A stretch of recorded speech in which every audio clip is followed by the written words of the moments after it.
우리 하나님의 종들의 이마에 인치기까지, 이런 제목으로 요한계시록 강의를 이어가겠습니다. 하나님의 어린 양이 6번째 인을 떼실 때 온 우주는 크게 요동하면서 창조된 이래로 결코 일어난 적이 없었던 엄청난 재앙의 폭풍이 휩쓸고 지나가게 됩니다. 이 땅에서 그토록 하나님을 조롱하고 멸시하며 교회와 그리스도인들을 비난하고 괴롭히던 모든 악인들은 감당할 수 없는 이 크고 두려운 하나님의 진노 아래서 마침내 그들의 비참한 최후를 맞이하게 될 것입니다. 정확하게 말하면 그렇게 한 번으로 끝나버리는 것이 아니라 이제 영원한 저주 아래에서 지옥의 영벌의 고통에 처하게 되는 심판을 받게 되는 것이죠. 하나님의 오랜 인내의 시간이 끝이 나고 인류가 종말을 맞이하게 되는 날에 그 상상하기 힘든 두려움과 극한의 공포를 성경은 요한이 본 환상을 통해서 생생하게 묘사하면서 아직 주께로 돌아올 시간이 남아있는 인류를 향해서 성경은 이렇게 담담하게 질문을 던지고 있습니다. 그들의 진노의 큰 날이 이르렀으니 누가 능히 서리요? 마침내 그 두려운 하나님의 심판의 날이 임하게 될 때 누가 감히 그 앞에 설 수 있겠느냐? 그러니 속히 예수 그리스도에게로 피하라. 이런 의미가 이 무거운 질문 속에 담겨 있는 것입니다. 자, 이제 이어서 6째 인에서 7째 인으로 넘어가기 전에 바로 오늘의 본문이 기록되어 있는 7장의 내용이 그 사이에 삽입되어 있는 것을 우리가 볼 수 있습니다. 그리고 이후 8장으로 넘어가면서부터는 이제 7 나팔의 심판이 기록되어 있는 것을 확인할 수 있죠. 하나님을 알지 못하던 세상의 모든 악인들 가운데는 아무도 하나님 앞에 설 자가 없지만 이제 하나님께서 택하여 그 자녀 삼으신 모든 시대마다 존재했던 하나님의 자녀들은 능히 때가 되면 마침내 영광스러운 천상에서 영원토록 하나님 앞에 설 수 있는 그들은 그런 존재라는 것을 성경은 우리에게 분명하게 밝히고 있습니다. 모두가 멸망당할 때에도 그 가운데서 옮겨진 자들이 있다. 이 소망이 넘치는 말씀을 우리의 귀에 들려주고 있는 것입니다. 오늘의 본문은 내용상 두 부분으로 나뉘어져 있습니다. 1절에서 4절은 심판의 시행자로 네 천사와 하나님의 인을 가진 또 다른 천사가 등장하고 있고 5절에서 8절에서는 하나님의 인을 가진 천사가 하나님의 종들의 이마에 인을 치는 장면과 영적인 이스라엘 가운데 이마에 인을 맞은 자의 수가 구체적으로 명시되어 있는 것을 볼 수 있습니다. 계속되는 하나님의 심판 사이에 기록되어 있는 이 7장에서는 이렇게 하나님의 엄청난 재앙과 심판이 이르기 전에 성령의 인을 받아서 구원에 이르게 되는 하나님의 백성들에 대해서 소개하고 있는 그런 장면이 기록되어 있는 것입니다. 그러면 계시록은 왜 이곳에서 이 특별한 무리들에 관한 기사를 삽입시켜 놓은 것일까요? 우리는 오늘의 이 성경의 내용을 깊이 상고하므로 이 말씀이 이 시대를 살아가는 우리들에게 주시는 크신 은혜와 위로와 깨달음에 관해서 깊이 생각을 해 보기를 원합니다. 1절 말씀을 다시 보십시오. 이 일 후에 내가 땅에 네 모퉁이에 서 있어 온 네 천사들을 보았다. 땅의 네 바람들을 붙잡아 바람이 땅 위에도 바다 위에도 모든 나무에도 불지 않도록 이렇게 기록이 되어 있습니다. 네 천사가 땅 네 모퉁이에 서 있다. 이건 뭘 의미하는 것일까요? 네 천사가 서 있는 땅의 네 모퉁이는 바로 동서남북 땅 전체를 가리키는 것입니다. 즉 모든 땅을 이 네 천사가 하나님의 명을 받아 다스리면서 통제하고 있다는 것을 보여주는 것입니다. 네 천사는 땅의 네 모퉁이에서 뭘 하고 있었느냐? 땅의 사방에서 불어오는 바람을 그들이 붙잡고 있었다라고 기록하고 있습니다. 요한계시록의 앞부분에 4명의 말탄 자들이 어린 양의 명을 받들어서 땅에 하나님의 저주와 심판을 쏟아붓듯이 여기서도 이 바람의 정체는 하나님의 지엄하신 심판을 실행하고 집행하는 도구로 볼 수 있습니다. 그 이유는 2절에서 땅과 바다를 해롭게 할 권세를 얻은 4천사를 향하여 이렇게 기록하고 있는 것을 통해서 더 분명해지죠. 그런데 4천사는 지금 땅으로 불어오는 바람들을, 그 환난과 재앙의 바람들을 붙잡고 있었다라고 말씀합니다. 그 심판의 집행을 지연시키고 있었던 거죠. 자, 그 이유가 이어지는 구절들에 기록이 되어 있습니다. 2절에서 3절. 그리고 내가 살아계신 하나님의 인을 가지고서 해 뜨는 곳으로부터 올라오는 다른 천사를 보았다. 그리고 그가 큰 소리로 땅과 바다를 해를 입히는 것이 주어진 4천사들에게 외쳤다. 말하기를 너희는 땅도 바다도 나무들도 해를 입히지 말라. 우리가 우리의 하나님의 종들을 그들의 이마들 위에 인치기까지, 이렇게 기록하고 있습니다. 4천사들이 땅의 4모퉁이에서 땅을 향해 불어오는 재앙과 심판의 바람을 붙잡고 있었던 이유는 하나님의 인을 가진 또 한 천사가 해가 돋는 쪽, 즉 동쪽에서 올라와서 4천사를 향해서 말하기를 우리 하나님의 종들의 이마에 인을 칠 때까지 땅과 바다와 나무들에게 해를 입히지 말아라. 너희들이 바람을 붙들고 그 심판의 재앙의 바람이 그것들을 향해 불지 못하도록 큰 소리로 이것을 외치고 있었기 때문이라는 것입니다. 땅, 바다, 나무에 해를 입히지 말라는 의미는 아직 세상을 향해서 재앙을 시작하지 말라는 뜻입니다. 재앙의 강력한 심판의 바람이 거세게 불면 땅과 바다와 나무들, 즉 이 세상이 초토화되는, 그야말로 멸망에 이르게 되는 이런 상황이 벌어지겠죠. 당시 고대 로마 같은 아무리 강력한 국가를 할지라도 하나님의 심판과 멸망의 재앙 앞에서는 속수무책으로 다 무너지고 파괴되고 멸망할 수밖에 없게 되는 것입니다. 모든 인류가 파괴되고 진멸되는 이런 결과를 낳을 수밖에 없는 것입니다. 앞서 밝힌 바대로 4천사의 사명은 하나님의 명을 받아 세상을 심판하는 일이었습니다. 그러나 그들은 이 일을 시행하지 않고 하나님의 명을 받아서 지금 대기 중에 있었다는 거예요. 하나님의 지엄한 심판이 있기 이전에 반드시 그것보다 먼저 선행되어야 할 일이 있었기 때문입니다. 그것은 바로 하나님의 모든 종들의 이마에 인을 치는 것이라고 말씀하고 있습니다. 우리가 주목해 보아야 할 부분은 여기서 말씀하고 있는 우리 하나님의 종들입니다. 정확하게 번역을 하면 하나님께 속한 종들입니다. 그들은 누구를 가리키는 것일까요? 이들은 바로 구속의 은총을 입은 모든 시대 속에 하나님의 택하심을 받은 자들을 의미하는 것입니다.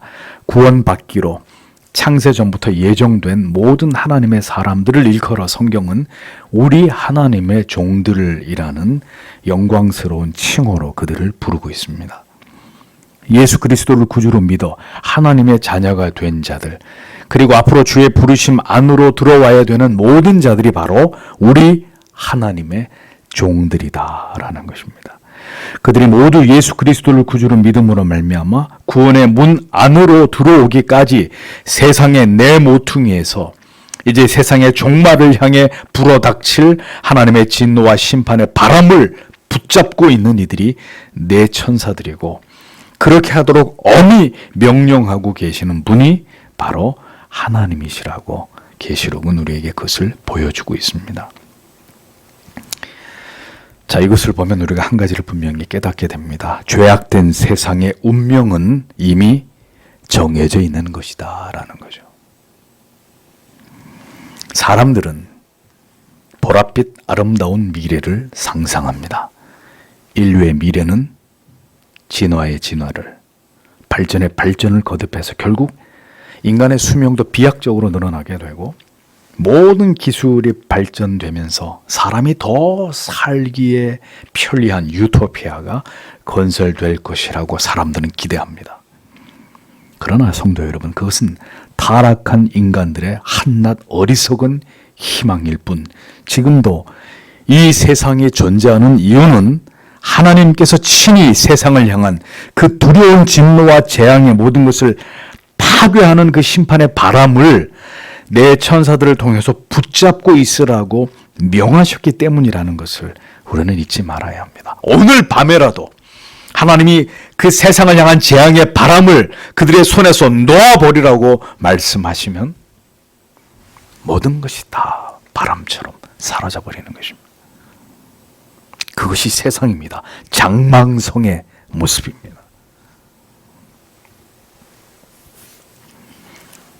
이 세상이 이토록 악하고 희망이 없는 듯 보여도 아직 세상이 지탱되고 있는 이유는 단 한 가지입니다. 그것은 역사 속에서 완성되고 이루어져야 될 모든 택자들의 구원이 아직 미완의 상태에 있기 때문입니다. 인류의 역사는 택자 구원의 완성의 그 시점을 향해서 지금도 달리고 있습니다. 세계의 모든 역사의 중심은 죄인을 구속하여 부르시는 하나님의 그 구원의 역사이고, 그 구원 역사의 중심이 되시는 주체는 바로 예수 그리스도이십니다. 예수 그리스도의 복음이 이처럼 택자 구원의 완성을 목표하여 힘있게 선포되어서 모든 시대마다 구원의 방주 안으로 들어와야 될 자들을 몰수히 불러들이는 그 일을 감당하는 신적인 기관이 바로 교회란 말이죠. 그리고 교회를 통해서 선포되는 이 구령의 강력한 도구가 바로 선명한 복음이 선포되어야 하는 케르구마, 설교란 말입니다. 설교. 하나님의 말씀을 전하고 그 말씀을 우리가 즐겨 듣는 것은 우리가 하나님의 종들로 부르심을 받아 평생을 그 거룩한 정체성을 가지고 세상에서 하나님의 백성으로 살아가게 하는 일에 있어서 이것은 매우 중요한 부분이 아닐 수 없는 것입니다. 믿음은 분명히 말씀드리건대 하나님의 말씀을 모든 예배의 현장에서 부지런히 그것을 들음에서 비롯됩니다. 열심히 하나님의 말씀을, 성경에서 비롯된 올바른 신앙의 도와 그 지식들을 올바로 배우고 깨닫고 그 진리를 통해서 우리 영혼이 날마다 깊은 감화와 감동을 받아서 하나님의 은혜로 우리 자신이 무너지고 부서짐으로 그러한 철저한 자기 부인의 삶으로 더 하나님을 기쁘시게 하고 영원롭게 하는 참된 신자가 되어가는 것입니다. 그것이 신앙이라는 거죠. 계속해서 진리의 말씀을 통해서 우리 자신을 보게 하시고 하나님의 거룩하신 뜻을 알게 하시며 어떻게 무엇을 위해서 살아가는 것이 진정으로 하나님의 영광을 위한 참된 성도의 삶과 신앙인지를 계속 깨우치고 알아가는 이 모든 신앙의 과정을 그러므로 성도는 성실하게 쫓아가야 되는 것입니다. 그것이 여러분들의 인생에서 가장 중요한 과제입니다. 그것을 통해서 구원받은 성도는 이제 더욱 성화의 삶을 이루어가며 우리를 구원으로 부르신 궁극의 하나님의 뜻을 세상에 드러내는 것을 통해서 하나님의 이름에 합당한 영광을 드러내는 삶을 살아가야 하는 것이죠. 구원받은 성도는 모두 둘로스 투데우, 하나님의 종들입니다. 아들을 통해서 하나님의 사랑과 자비와 긍휼을 나타내시고 그리스도를 구주로 믿어지도록 하심으로 말미암아 자기의 소유를 삼으신 자들, 그들이 바로 우리 하나님의 종들입니다. 하나님의 이 위대하신 자기 뜻을 세상에 드러낼 자들, 하나님의 나라와 그 의를 위해서 이 세상에 존재하면서 하나님의 모든 선하신 뜻을 이 땅 가운데 이루어 나아가야 될 모든 교회들과 성도들, 그들을 일컬어서 성경은 우리 하나님의 종들이다, 이렇게 호칭하고 있다는 것이죠. 그래서 주님께서는 우리에게 말씀하시기를 다른 무엇보다도 그리스도인에게 이 세상에서 가장 첫 번째가 되는 사명이 뭐냐, 그것을 마태복음 6장 31절 33절에서 이렇게 말씀하신 것입니다. 그러므로 염려하여 이르기를 무엇을 먹을까 무엇을 마실까 무엇을 입을까 하지 말라. 이는 다 이방인들이 구하는 것이라. 너희 천부께서 이 모든 것이 너희에게 있어야 할 줄을 아시느니라. 너희는 먼저 그의 나라와 그의 의를 구하라. 너희는 가장 먼저, 가장 첫 번째로, 가장 우선적으로 그의 나라와 그의 의를 구하라. 그리하면 이 모든 것을 너희에게 더하시리라. 우리는 이 세상에 어떤 신분으로 오늘도 존재하고 있고 우리가 이 세상에서 살아가고 있는 이유가 무엇인지를 잊어서는 안 됩니다. 우리는 결코 마귀의 종이거나 세상의 종이 아닙니다. 우리는 하나님의 종들입니다. 오직 하나님의 말씀에 복종하고 하나님의 통치와 보호와 인도하심 속에 거하는 자들입니다. 주께서 다시 오실 때까지 이 거룩한 우리의 정체성을 망각하는 자들이 되어서는 안 된다는 것입니다. 하나님의 종들의 이마에 인치기까지 이렇게 기록이 되어 있죠. 예. 과거에는 노예나 가축들에게 주인의 소유임을 입증하는 인을 쳤습니다. 보통 이마에 표나 문신의 형태로 혹은 가축인 경우에는 불에 시뻘겋게 달군 인두로 새기는 것이 일반이었습니다. 주인의 소유임을 알리는 분명한 마킹을 통해서 그 주인이 누군지 알도록 했단 말이죠. 성도는 모두 예수 그리스도를 통한 구속의 인을 받은 자들입니다. 너는 내 것이다 라는 도장을 받은 자들입니다. 인을 받는다는 의미는 또한 보호 아래 있다는 것을 의미하기도 합니다. 누구도 빼앗아갈 수 없는, 누구도 해할 수 없는, 단 한 명이라도 결코 버림을 받지 않는 그들이 바로 하나님의 아들을 통해서 구속의 인을 받은 하나님의 종들이라는 것입니다. 짐승의 미혹을 받거나 짐승의 표를 받아서 결코 굴복될 수 없는 하나님의 궁극의 보호하심 아래 있는 하나님의 백성들, 그들을 의미하는 것이라는 거죠. 이와 같은 의미의 구약적 근거는 바로 에스겔 9장 4절에서 6절의 말씀입니다. 이르시되 너는 예루살렘 성읍 중에 순행하여 그 가운데서 행하는 모든 가증한 일로 인하여 타인식하며 우는 자의 이마에 표하라 하시고 나에 드는데 또 그 남은 자에게 이르시되 너희는 그 뒤를 쫓아 성읍 중에 순행하며 아껴보지도 말며 긍휼을 베풀지도 말고 쳐서 늙은 자와 젊은 자와 처녀와 어린아이와 부녀를 다 죽이되 이마에 표 있는 자에게는 가까이 말라. 내 성소에서 시작할지니라 하시매 그들이 성전 앞에 있는 늙은 자들로부터 시작하더라. 이렇게 기록이 되어 있습니다. 여기서도 하나님이 천사를 보내서 예루살렘을 심판하시는 장면이 기록이 되어 있는 거죠. 에스겔의 기록은 계시록 말씀과 달리 인 대신 표라고 표현되어 있지만 이마에 표하는 점에 있어서 매우 유사한 형태를 취하고 있습니다. 모든 가증한 일로 인해서 탄식하며 우는 자, 곧 하나님 앞에서 참여하면서 지극히 자신을 낮추는 그들의 이마에 표를 함으로 그들은 하나님의 자비 없는 심판에서 면제시키시는, 그들을 거기서 구별시키시는 것을 볼 수 있습니다. 언제나 하나님의 택하신 자녀들을 어떤 가운데서도 지키시고 보호하시는 하나님 아버지심을 여기서도 드러내 보이고 있는 것이죠. 출애굽 당시 이스라엘 백성들, 문설주와 임방에 뭘 발랐습니까? 어린 양의 피를 발랐습니다. 표를 했습니다. 그렇게 둠으로써 애굽에 대한 하나님의 재앙과 심판으로부터 보호를 받게 하셨습니다. 그러니 성경을 가만히 보면 성경 곳곳에는 이 인과 표, 이것들의 개념들이 곳곳에서 발견이 됩니다. 에베소서 1장 13절에도 그 안에서 너희도 진리의 말씀 곧 너희의 구원의 복음을 듣고 그 안에서 또한 믿어 약속의 성령으로 인치심을 받았으니 이렇게 기록되어 있습니다. 또 같은 책 4장 30절에도 하나님의 성령을 근심하게 하지 말라. 그 안에서 너희가 구원의 날까지 인치심을 받았느니라 라고 말씀하고 있죠. 디모데후서 2장 19절에서도 그러나 하나님의 견고한 터는 섰으니 인침이 있어 일렀으되 주께서 자기 백성을 아신다 하며 또 주의 이름을 부르는 자마다 불의에서 떠날지어다 하였느니라 라고 기록하고 있습니다. 성경의 이 같은 인치심은 예수 그리스도를 믿는 자들에게 주시는 구원의 확신을 의미합니다. 오직 그 피에 적시어진 자들만 영원한 지옥의 형벌에서 벗어나 영생을 얻을 수 있음을 표하고 있는 거죠.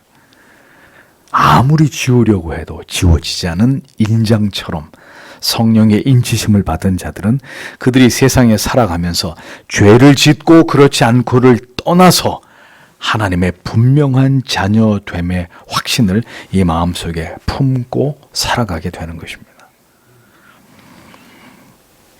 자녀가 부모님의 말을 잘 들을 때가 있고 불순종하며 거역할 때도 있습니다.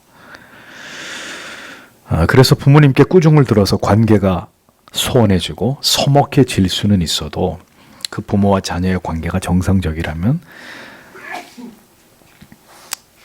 부모님께 야단과 꾸지람을 맞았다고 해서 자녀가 내가 부모님의 자식이라는 사실을 결국 의심하지 않습니다. 또 내가 부모님께 야단을 맞았다고 해서 부모님으로부터 내가 이 집에서 쫓겨나갈 것이다, 버림을 받을 것이다 라는 것은 결코 상상하지 않습니다. 그렇듯이 성령의 인을 받은 자들은 자신의 구원의 여부의 문제에 대해서 절대로 흔들리지 않습니다. 내가 구원을 받을 수 없을 것이라는 그런 의심 따위에 무너지지 않습니다. 다만 더 하나님께 내가 지금 순종하지 못하고 있고 주의 말씀을 따라 살지 못함에 대해서 더 하나님과 친밀하여지지 못함으로 인해서 늘 우리의 마음이 하나님 앞에 부끄럽고 죄스럽고 우리 자신에게 낙심하게 될 때는 있을지언정 결코 내가 하나님의 자녀가 아닐 수 있다는 것에 대해서 의심하거나 불신하는 자리에까지 내려가지 않는단 말이에요. 가슴에 성령의 화인을 받은 자들은 인침을 받은 하나님의 자녀이기 때문에 그렇다는 것입니다. 우리의 구원의 여부가 여러분 만약에 우리의 노력과 의지에 달려있는 것이라면 오늘 이 자리에 있는 여러분 가운데 구원을 받을 수 있는 자가 누가 있겠습니까? 그러나 인치심은 곧 하나님의 소유가 되었다는 것을 의미하는 것이고 우리 안에서 선한 일을 시작하신 하나님께서 우리의 모든 인생 속에서 그것을 반드시 이루어 주실 것이다 라는 것을 약속해 주신 것을 뜻하는 것입니다. 그러므로 한없이 연약하고 어리석은 우리들이지만 우리를 구원으로 부르시고 자녀 삼으신 하나님께서 반드시 우리를 붙들어 그 영광스러운 곳에 서기까지 우리와 함께 하시고 그 길을 인도해 주신다는 것을 우리를 곧게 붙들고 가신다는 것을 우리는 믿어야 합니다.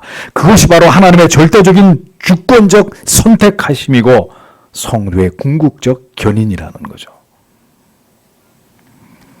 하나님의 종들, 이마에 인을 맞은 자들, 그렇게 하나님의 택하신 백성들은 그렇지 않은 자들과 분명히 구별되는 자들입니다.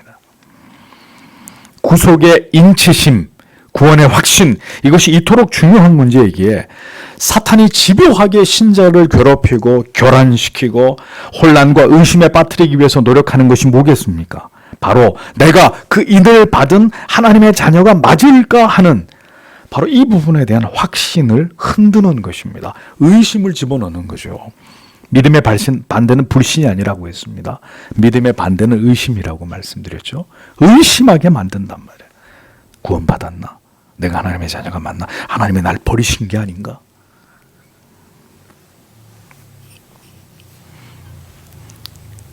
구원의 확신은 신자의 이 땅에서의 신앙의 모든 날들 속에서 마귀에게 가장 극렬히 공격받는 부분 중에 하나입니다.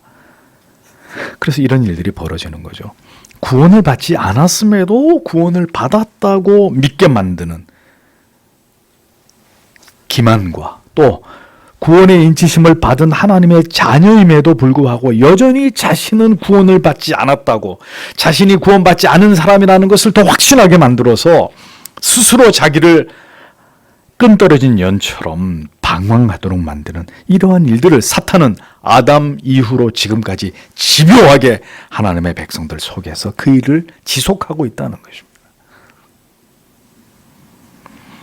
그러므로 우리는 구원받는 믿음, 구원에 이르는 믿음에 대해서 투철하고 올바르고 정밀하게 알아야 하는 것이고, 그 참된 진리의 기반 아래 굳건히 신앙의 뿌리를 내리고 진리의 말씀 안에서 지혜와 총명을 얻어서 더 하나님을 뜨겁게 사랑하는 그 마음이 깊어가는 그리스도인이 되기 위한 확고한 뜻을 세울 필요가 있다는 것입니다. 성도 여러분, 성령께서 여러분을 불러 인쳐 주셨다는 사실을 믿으십시오. 그리스도께서 우리에게 찾아오셔서 그를 믿음으로 우리를 구원으로 불러주심을 깊이 그것을 진정으로 기뻐하고 감사하는 그 믿음이 오늘 여러분의 믿음이 되어야 하는 것입니다. 그럴 거야, 아마도. 아마 그랬을 거야. 이 정도 즈음으로 그렇게 여러분들의 구원의 확신, 여러분들의 신앙을 그렇게 여기는 것이 아니라 그 구속하신 은혜와 사랑에 감격하고 기뻐하고 감사하고 그것을 고백할 수 있는 그런 삶을 살아가는 진짜 신자가 되셔야 한다는 것입니다. 구경꾼들이 아니라. 하나님께서 인치신 그의 백성들의 영혼 가운데서 반드시 그렇게 하나님의 사랑과 은혜를 알고 경험하도록 이끄시고 붙들어 주시고 가장 귀한 것을 선택하도록 주님은 오늘도 우리 가운데서 역사하고 계십니다. 인치심의 의미를 진지하게 생각하고 그렇게 임한 이 구원의 은혜가 우리 안에 더 충만하여지고 그 믿음과 확신이 소망 가운데 더 견고해지기를 소망하는 그런 그리스도인들이 되셔야 하는 것입니다. 그래야 모든 환난과 박해를 넘어 영광스러운 하나님의 나라를 바라보면서 우리의 오늘의 삶을, 우리의 삶의 모든 고난을 이길 수 있기 때문입니다. 그것을 극복하면서 계속해서 앞을 향해 나아갈 수 있기 때문이죠. 하나님의 자녀들에게도 환난과 핍박이 임할 수 있습니다. 우리도 고난을 겪을 수 있습니다. 그러나 성도는 결코 그 핍박과 고난에 굴하지 않으며 모든 고통을 이길 힘을 주시고 우리의 믿음을 지킬 수 있는 능력을 하나님이 우리에게 부어주신단 말입니다. 여러분 착각하셔서는 안 됩니다. 우리를 물리적인 안전으로 보호해 주시는 게 아니에요. 물리적인 안전을 보장해 주시는 것이 아니라 모든 고통과 고난과 박해 가운데서도 우리의 믿음과 구원의 확신을 끝까지 보호해 주시는 것임을 여러분들은 기억하셔야 되는 것입니다. 궁극의 그 영원한 기쁨과 소망을 절대로 빼앗아 가지 못하도록 우리의 심령을 곧게 지켜주신단 말이죠. 그래서 여러분 순교 사화들을 보십시오. 순교당하는 사람들의 그 빛나는 고백들을 들어보십시오. 너희가 나의 육신은 산산조각을 낼 수 있어도 내 영혼만큼은, 내 신앙의 고백만큼은, 털끝만큼도 건드릴 수 없다. 서슬퍼런 고백을 하면서 그 죽음과 그 육신의 고문도 담대하게 이겨내면서 조금도 굴하지 않는 그런 신앙의 기백과 전례를 보이면서 목숨을 초계와 같이 버리고 순교의 제물들이 되는 이런 장면들을 보시란 말입니다. 그것이 사람의 의지에서 비롯될 수 있는 일이냐? 불가능한 일이라는 거죠. 성령이 인치시고 그를 붙들고 계시기 때문에 무너지지 않도록 그와 함께하고 계시기 때문에 승리하는 것입니다.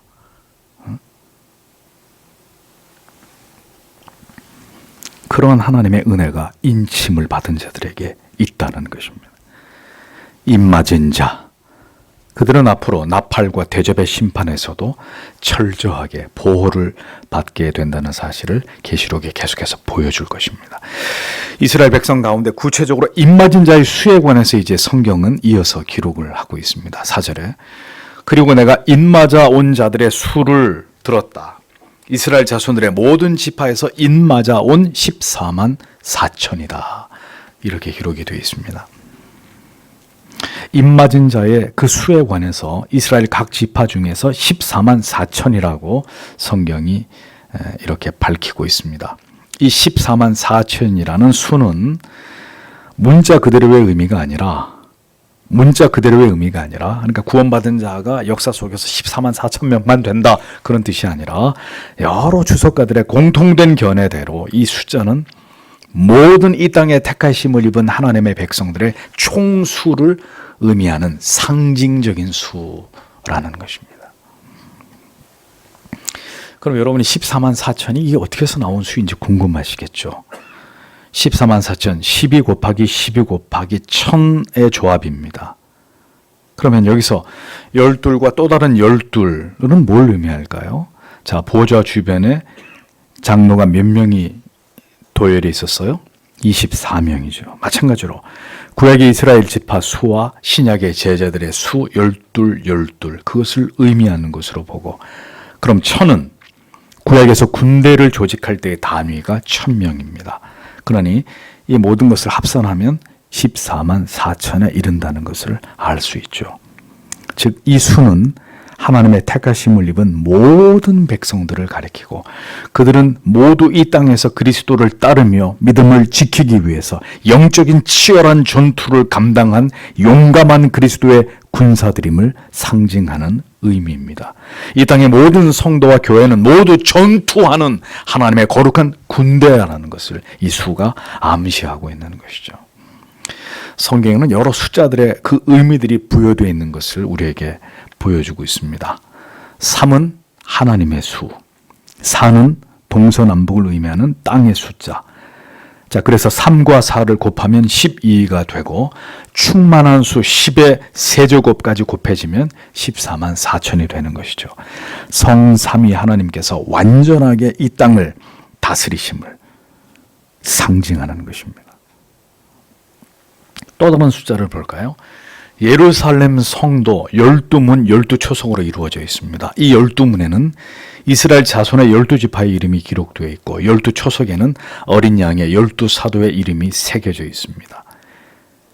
예루살렘 성벽의 높이도 144규빗이고 이에 1000을 곱하면 14만 4천이 된다는 것을 알 수 있습니다.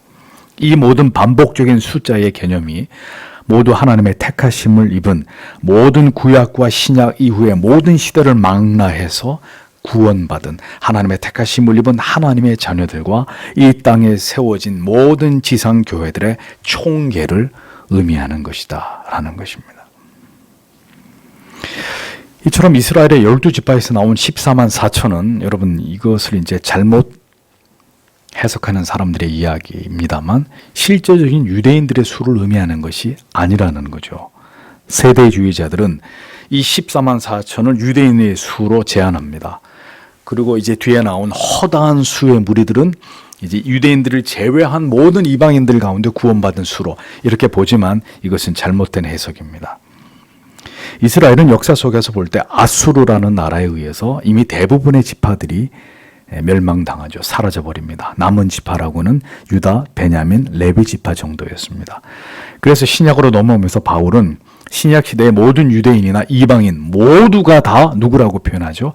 아브라함의 자손이다. 그들이 영적인 이제 이스라엘이다. 이렇게 설명하고 있지 않습니까? 그러므로 14만 4천은 이스라엘에게만 국한된 수가 아니라는 것을 먼저 올바로 이해하셔야 합니다. 14만 4천은 영적 이스라엘, 이 땅에 세워진 하나님의 나라, 그리스도의 모든 교회와 성도들을 상징하고 있다라는 것입니다. 이를 통해서 우리는 하나님께서 택하신 구원받은 자들이 분명히 태초부터 정해져 있고 그 수가 모두 차기까지 인류의 역사는 결코 멈추지 않는다라는 사실을 깨닫게 되는 것이죠. 여기에는 이스라엘 백성들만 포함되는 것이 아니라 구원받은 모든 나라와 민족과 열방들이 다 포함이 된다라는 것을 기억하셔야 합니다. 5절에서 8절을 보십시오. 유다 지파에서 입맞아온 1만 2천이, 르우벤 지파에서 1만 2천이, 갓 지파에서 1만 2천이, 아셀 지파에서 1만 2천이, 납달리 지파에서 1만 2천이, 므낫세 지파에서 1만 2천이, 시몬 지파에서 1만 2천이. 레위 지파에서 1만 2천이, 이사갈 지파에서 1만 2천이, 스불론 지파에서 1만 2천이, 요셉 지파에서 1만 2천이, 베냐민 지파에서 입맞아온 1만 2천이 이렇게 기록이 되어 있습니다. 자, 제일 먼저 등장하는 지파가 어디입니까? 유다 지파입니다. 유다 지파. 왜 유다 지파의 입맞은 자를 가장 먼저 소개하고 있을까요? 그 이유는 창세기 49장 10절에 홀이 유다를 떠나지 아니하며 치리자의 지팡이가 그 발 사이에서 떠나지 아니하시기를 이라고 기록된 이 야곱의 축복과 유다 지파에서 바로 메시아가 나셨기 때문에 유다 지파가 제일 먼저 여기에서 거명되는 것으로 보여집니다. 각 지파의 1만 2천으로 정한 수는 14만 4천과 마찬가지로 문자적인 수가 아니라 역시 상징적인 수로 해석이 될 수 있습니다. 12지파 가운데 그런데 생략된 빠진 지파가 나와요. 에브라임 지파도 나오고 단 지파도 누락이 되어 있습니다. 왜일까요? 많은 주석가들은 이 두 지파가 우상 숭배와 같은 치명적인 죄를 하나님 앞에 범함으로 그들이 하나님께로부터 떨어져 나간 것으로 그렇게 해석을 합니다. 그러니까 14만 4천에서 떨어져 나간 지파도 있고 각 지파 가운데 입맞은 자들을 제한하는 숫자는 12,000으로 정해져 있다라는 것을 우리가 볼 수 있죠. 중요한 것은 우리가 기억해야 될 사실은 이것입니다. 이 숫자를 기억해야 되는 게 아니라 이 숫자가 상징하는 의미를 기억하시라는 거예요. 그럼 이것이 우리에게 어떤 것을 교훈하고 있는 것이냐? 그리스도께서는 이 땅의 모든 사람들을 구원하시기 위해 오신 분이 아니다라는 것입니다. 하나님의 구원 계획은 자기 스스로 자기 의지로 자기 발로 교회에 나오는 모든 자들을 다 포함시키는 것이 아니다라는 거죠. 인치신 자들, 창세 이후 주의 재림의 때까지 택하여 구원하시기로 그 이마에 직접 인을 치신 14만 4천, 그 모든 주의 백성들과 교회들만이 구원받고 영생에 이를 수 있는 것이라는 것입니다. 역사 속에는 분명히 이에 속한 자들과 여기에서 버려진 자들이 존재했고 지금도 존재하고 있고 앞으로도 그렇게 분명히 구별된 이 두 부류의 사람들이 이 세상에는 존재할 것입니다. 분명한 것은 이마에 인맞은 하나님의 백성들은 그분의 소유이고 하나님께서 지키시는 자들이라는 것입니다. 그들은 어린 양이 어디로 가든지 따르는 자들이요, 그를 믿는 신앙의 고백을 위해서 자기의 생명까지 내놓을 자들이라는 사실입니다. 그들은 모든 지상에서 세상과 악의 권세들과 더불어 치열하게 싸우고 전투하는 교회에 소속된 자들이고 그리스도의 좋은 군사들입니다. 그들은 어떤 비바람과 파도와 싸워도 이기고 결코 세상이 그들을 소멸시킬 수 없고 심판이 와도 그들을 해할 수 없는 자들입니다. 그들은 이 세상이 감당할 수 없는 그런 사람들입니다. 이빨 빠진 종이 호랑이 같이 유약하고 전혀 세상이 두려워할 이유가 없는 그런 나약한 존재들이 아니란 말입니다. 그들은 세상과 구별된 길을 가며 우리를 구원으로 불러주신 오직 하나님의 영광만을 위해서 살아가고 존재하고 하나님의 뜻을 위해서 기꺼이 자기를 버릴 수 있는 그런 자들입니다. 여러분, 성경이 그리스도인들을 무엇이라고 정의하는지를 유심히 보면 우리가 어떤 믿음을 가진 자들이 되어야 하고 우리의 삶이 무엇을 정확하게 지향해야 되는지를 분명하게 알 수 있습니다. 그러니까 뜨뜻미지근한 그런 믿음은 아니란 말이에요. 성경은 그런 식의 믿음을 구원에 이른 믿음이라고 이야기하지 않습니다. 물론 지금 우리의 믿음이 연약할 수 있고 아직 거기까지 가지 않았을 수 있습니다. 그러나 하나님은 반드시 우리가 하나님의 구원받은 입맞은 자기 백성일진데 결국 거기까지 우리를 이끌고 가신다는 거죠.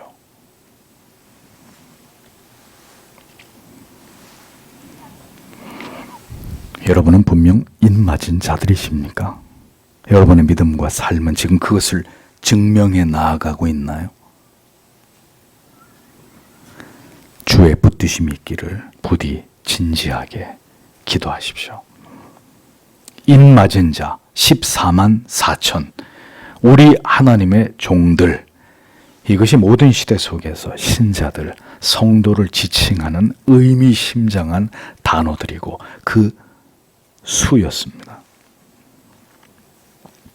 신자는 세상에 소풍을 나온 사람들이 아닙니다. 세상과 그저 사이좋게 세상 사람들의 비율을 맞추어주면서 세상의 권력을 움켜쥔 자들에 대해서 고양이 앞에 쥐처럼 그렇게 구는 존재들이 결코 아닙니다. 오직 하나님만을 두려워하며 진리로 세상을 호령하고 우리 구주 앞에, 진리의 복음 앞에 죄인들을 굴복시키고 백기투항하게 만드는 자들, 그 일을 힘있게 세상 속에서 전개해 나가는 것이 바로 그리스도의 몸이신 교회이고 그 속에 소속되어 있는 성도들이란 말입니다. 그것이 우리의 존재의 이유이며 목적입니다. 우리는 정확히 주께서 다시 오실 때까지 이것을 위해 존재하고 이 일을 가장 힘있게 감당하는 사람들이 되어야 합니다. 성도 여러분, 우리가 평범한 일상을 살아가고 있기 때문에 이 나라가 남과 북으로 분단된 채로 70년 가까이 전쟁이 휴전 중에 있는 그런 국가라고 쉽게 여기지 못합니다. 그런데 여러분, 차를 타고 전방지역으로 한번 가보세요. 최전방지역으로 철책선이 있습니다. 초소의 군인들이 총을 들고 무장을 하고 초소를 경계하고 있습니다. 자, 그걸 보면 이 나라는 지금 남과 북이 첨예하게 대처하고 있는 전 세계에서 가장 위험한 나라 중에 하나라는 것을 실감하게 됩니다. 언제든 전쟁이 일어날 수 있는 상황이고 몇 번의 전쟁의 위기가 있었지만 아직은 전쟁이 일어나지 않은 채 수십 년 동안 아직은 그렇게 평화가 유지되고 있습니다. 아직은. 그러니까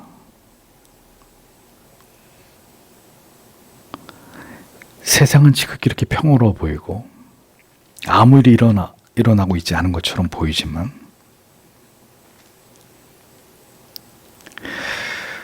똑같습니다. 계시록의 이 같은 마지막 날의 두려움과 공포와 멸망과 지금 우리가 살아가고 있는 세상이 전혀 이렇게 동떨어진 것처럼 우리가 느낀단 말이에요. 세상이 고요하게 평화롭게 그냥 흘러가니까 영적으로 보았을 때 이 세상이 얼마나 큰 위험과 두려움 속에 직면해 있는지를 그리스도인들이 안 믿는 사람은 말할 필요도 없고 우리조차도 거기에 대해서 둔감하단 말이에요.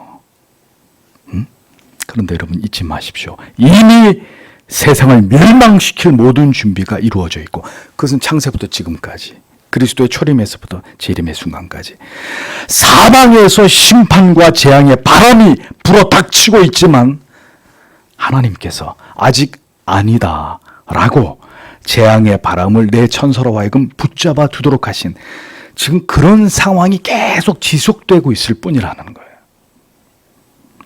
이미 하나님의 심판의 칼날을 맡은 수많은 천사들이 악인의 목을 겨누고 있고 그들을 삼킬 지옥의 불못은 창세 전부터 활활 타오르고 있지만 아직 그 모든 일들이 지금 시행되지 않은 것일 뿐입니다. 그것은 단 하나의 이유. 아직도 주님께로 돌아와야 할 입맞은 자의 백성들의 수가 다 차지 않았단 말입니다. 그러하게 오늘도 역사의 시계바늘은 택한 모든 하나님의 백성들의 구원이 모두 완성되는 그 시점을 향해서 정확히 멈추지 않고 힘차게 돌아가고 있는 것입니다. 그 돌아와야 할 입맞은 자들 중에 여러분의 부모님이 계시고 여러분들의 자녀들이 있고 우리가 아는 이웃과 친지들이 아직 그 안에 포함되어 있다는 것입니다.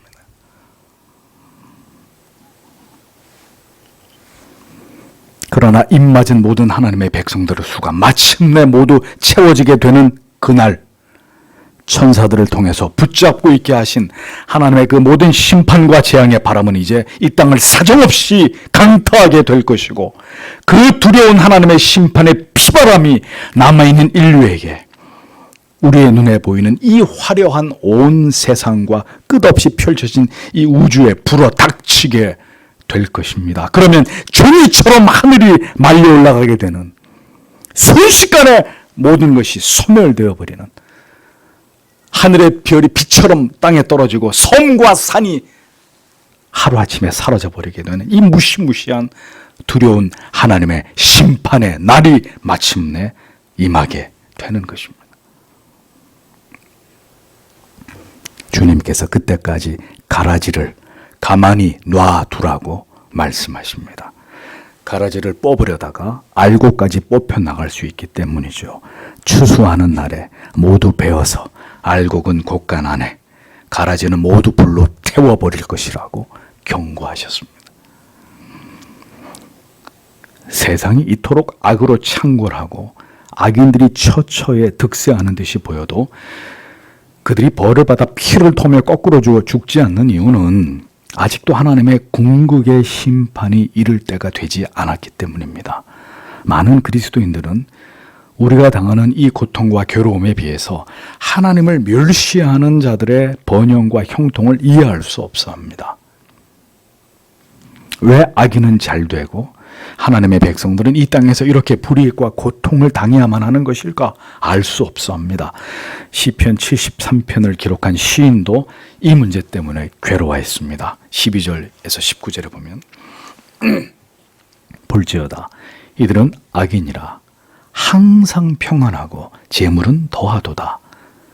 내가 내 마음을 정의하며 내 손을 씻어 무죄하다 한 것이 실로 헛되도다. 나는 종일 재앙을 당하며 아침마다 징책을 보았도다.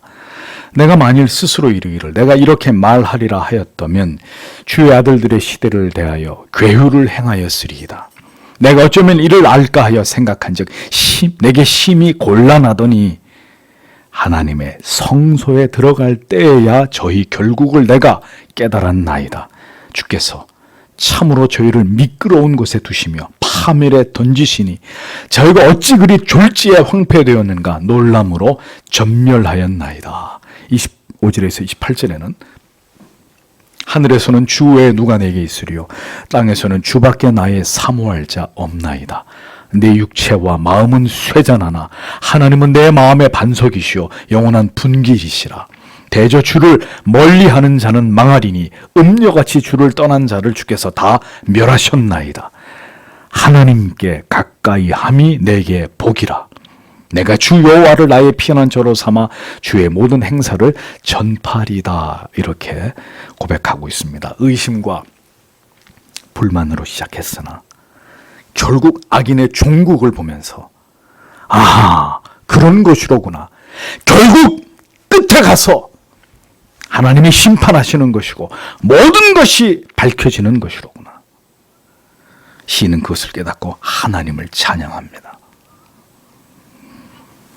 하나님께서는 모든 하나님의 택하신 백성들이 모두 하나님께로 돌아올 때까지 모든 역사가 진행되어 가는 것을 침묵 가운데 지켜보고 계십니다. 물론 그 모든 역사를 조금의 오차나 실수 없이 하나님의 뜻대로 완벽하게 컨트롤하시면서 섭리하고 통치하고 계십니다.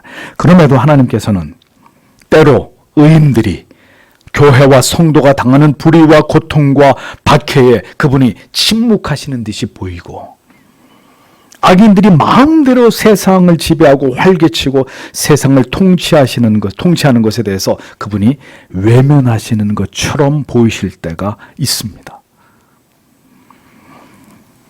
하나님의 백성들은 이러한 흑암의 시대를 지나가면서 어찌해서 하나님께서 잠잠하시고 하나님께서 주무시는 듯 여겨지는지 그것을 답답해하고 안타까워할 때도 있습니다. 그러나 성도 여러분 잊지 마십시오. 하나님은 졸지도 주무시지도 않는 아버지십니다. 그 모든 침묵도 이유 있는 침묵이라는 거죠. 하나님의 궁극의 뜻을 이루기 위해서 하나님의 공의가 마침내 나타나기 위한 방편이고 과정일 뿐입니다. 마침내 때가 되면 이제 바람을 붙잡고 있던 천사들을 명해 이 땅을 심판하실 때가 임할 것입니다. 자비 없는 심판과 재앙으로 모든 악인들을 쓸어 지옥불에 던져 넣으실 날이 도래할 것입니다. 그때 신자와 교회도 박해와 핍박이 극에 달하는 때를 맞이할 수 있습니다. 그러나 다시 말씀드립니다. 우리의 영혼은 털끝 하나 다치지 않을 것을 기억하십시오. 우리의 육신은 상해도 우리의 영혼과 우리의 믿음과 구원을 굳게 붙드실 그 하나님을 성도 여러분 기억하십시오. 그러므로 더욱 우리가 이때에 하나님을 바라보아야 합니다. 그리고 하나님을 찾아야 합니다. 오늘도 하나님께서는 구원받아야 할 영생을 얻기로 예정된 자들의 그 이름을 호명하고 계십니다. 그가 어디에 살든지 어느 시대에 존재하든지 그가 어떤 신분이고 어떤 형편에 있다 하더라도 하나님께서는 그를 찾아가셔서 기어이 그를 구원으로 불러들이십니다. 그가 그토록 오래 기다리시며 찾으셨던 하나님의 소중한 자녀였다는 것을 알게 하십니다. 자기조차도 자기가 누구인지 알지 못했던 자에게 너는 내 것이라고, 내 것이었고 지금도 내 것이고 앞으로도 내 것일 거라고 주님은 선언하시고 그에게 하나님을 주 예수 그리스도를 나의 구주 되심으로 알게 하고 믿게 하시는 그 일을 하나님은 지금도 행하고 계시는 것입니다. 그렇게 오늘도 하나님께서는 일하고 계시는 신실한 아버지가 되십니다. 창세전에 정하신 그 모든 택자들의 수가 다 채워지기까지 우리 하나님의 종들에게 오늘도 찾아가서 그 이마에 인을 치시고 그들을 위한 영원한 나라가 예비되어 있다는 사실을 알리십니다. 우리는 그 위대하신 하나님의 구속의 역사의 드라마가 펼쳐지고 있는 그 무대를 지나가고 있는 수많은 이름 없는 배우들 중에 하나입니다. 언젠가 무대 위에 모든 조명이 꺼지고 이제는 그만 나와 더불어 영원히 누리자라고 말씀하실 날이 찾아올 것입니다.